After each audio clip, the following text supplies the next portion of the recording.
কারিগরি শিক্ষা নিলে বিশ্বজুড়ে কর্ম মিলে এই স্লোগানকে সামনে রেখে বন্দরে tech skill engineering works and technical training সেন্টারের উদ্বোধন করা হয়েছে। শুক্রবার ৩ এপ্রিল বন্দরের এস.এম. শাহ রোড রূপালী এলাকায় বাদ-আসর উক্ত ট্রেনিং সেন্টারটি উদ্বোধন করা হয়। উদ্বোধন অনুষ্ঠানে প্রধান অতিথি হিসেবে মহানগর বিএনপির যুগ্ম আহ্বায়ক ও নারায়ণগঞ্জ ৫ আসনের সংসদ সদস্যের রাজনৈতিক সচিব আবুল কাউসার আশা উপস্থিত থাকার কথা থাকলে তার বড় ভাইয়ের অসুস্থতার কারণে তিনি উপস্থিত থাকতে পারেননি। উদ্বোধন অনুষ্ঠানে উপস্থিত ছিলেন বন্দর থানা বিএনপির সাবেক সভাপতি নূর মোহাম্মদ পনেস, নারায়ণগঞ্জ সিটি কর্পোরেশনের ২০ নং ওয়ার্ডের সাবেক কাউন্সিলর গোলাম নবী মুরাদ, ২১ নং ওয়ার্ডের সাবেক কাউন্সিলর হান্নান সরকার, ২২ নং ওয়ার্ডের সাবেক কাউন্সিলর সুলতান আহমেদ, বন্দর থানা যুবদলের সাবেক সভাপতি আমির হোসেন, বন্দরঘাট সিএনজি চালক সমিতির সাধারণ সম্পাদক হুমায়ুন কবির সহ অন্যান্য নেতৃবৃন্দরা। এই একটা প্রতিষ্ঠান আজকে যেটা উদ্বোধনের কথা ছিল, আমাদের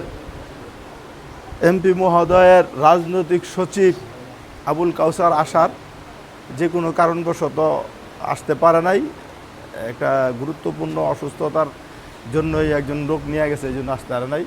তা আমি সাধুবাদ জানাই যে এই প্রতিষ্ঠানটি অত্র এলাকা হওয়ার জন্য আমরা সবাই এটারে সাপোর্ট দেব আর কি, যাতে এটা সুন্দরভাবে চলে, যাতে কোনো এটা ঝুঁকিপূর্ণ গ্যাদারিংয়ের মধ্যে না পড়ে।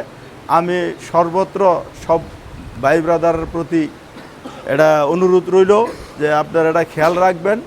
আর এই ব্যাপারে অভিজ্ঞ আছেন আমাদের মুরাদ ভাই, বড় ভাই, ওনার এই ব্যাপারে আমার মনে হয় শত শতকে হাজার হাজার এরকম কারিগরি লোকজন এখান থেকে ট্রেনিং পেয়ে বিভিন্ন বিদেশে গেছে, এটা আমার জানা আছে। তো এইখানে যেই প্রতিষ্ঠানটা আমি দেখলাম যে এরা স্বল্প চার্জে এই 3 মাসের জন্য প্রশিক্ষণ দিব, অর্থাৎ ৫,৫০০ টাকা। ৫,৫০০ টাকা এটা কম চার্জ। আবার এই আমরাও আমার বন্ধুবান্ধবরা একটা ট্রেনিং সেন্টার পরিচালনা করে, এরা মেন পাওয়ার ব্যবসা করে, ওই জন্য এরা পরিচালনা কইরা দক্ষতা বানায় দেয়। তো এই কম চার্জে যদি ছাত্রছাত্রী যারা বেকার যুবক আছে, অর্ধশিক্ষিত শিক্ষিত, সবাই এই সুযোগটা নিতে পারে। আপনার জায়গায় আসার একটা মাত্র কারণ, আপনারা আমাদের পন্থী, আমাদের ভালো লাগতেছে যে আমাদের বিএনপির কোনো সংগঠন, বিএনপির কোনো ছেলেরা আগায় আসছে যে একটা ভালো প্রতিষ্ঠান কারিগর তৈরি করতে। আজকালকার দিনে মানুষে বাবা গাজা ফ্যান্সি ডিলের দল গঠন করে, যে কোন জায়গায় কোন দল গঠন করলে ভালো ভালো কী কয় বালা জিনিস পাওয়া যায়, কম দরে পাওয়া যায়, ঠিক না? আর আপনারা আমাদের দলীয় লোক, আপনারা একটা কারিগর মানুষ কারিগর বানানো একটা ফ্যাক্টরি তৈরি করতেছেন। যে তৈরি করতে গিয়ে আপনারা যে টাকাটা ব্যয় করবেন, আসলে টাকাটা কতটুক আপনাদের সাশ্রয় হবে, আপনি জানেন, এই ব্যাপার আপনারা বিবেচনা করবেন।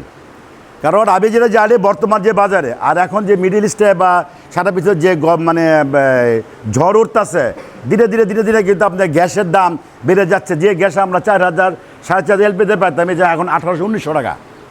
1,800-1,900 টাকা যদি একটা গ্যাস আপনি ব্যবহার করেন, এই গ্যাস পাইপ ফিটারতে যে ফিটিং শিখাবেন, কীভাবে করবেন, এগুলো সম্পূর্ণ মিলাইয়া আবার মনে আপনারা যারে ভর্তি করাবেন এই জিনিসটা আপনারা। কারণ আমরা কিন্তু তখনই আমরা প্লিজড হবো, আমরা খুশি হবো যে হ্যাঁ, আমাদের সংগঠনের মাধ্যমে আমাদের ছেলেরা একটা প্রতিষ্ঠান দিছে, এই প্রতিষ্ঠানের মাধ্যমে সুন্দরভাবে 10টা কারিগর বেরিয়ে আসছে।